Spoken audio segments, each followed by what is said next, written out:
დაიმახსოვრეთ, ჩვენ როგორც თარჯიმნებმა არ უნდა ვიფიქროთ, როგორ თქვა ეს სიტყვა ქართულად. არამედ უნდა ვიფიქროთ, რას ნიშნავს ეს სიტყვა. აი მაგალითად ესეთი წინადადება რომ წარმოვიდგინოთ, რომ he delivered all the educational engaging materials.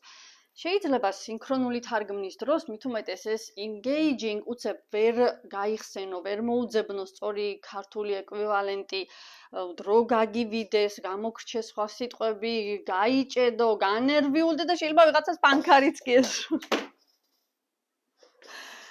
ასე რომ არ დაგვემართოს, უნდა გვახსოვდეს, რომ ჩვენ უნდა ვიფიქროთ იმაზე, თუ რას ნიშნავს ესა თუ ის სიტყვა ამ კონტექსტში და არა როგორ თქვა ეს ქართულად. მერწმუნეთ, როგორც კი აი ესე დავიწყებთ ფიქრს, სრულიად ახალი სამყარო გაიშლება ჩვენს წინ თარგმნის თვალსაზრისით.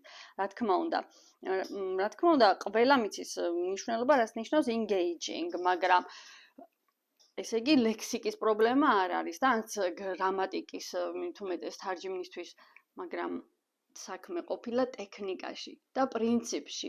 უნდა ვიცოდეთ თარგმანის ტექნიკა და პრინციპი. მაშ ასე დავიმახსოვროთ, მნიშვნელოვანია არა how to say it in Georgian, არამედ what is the meaning.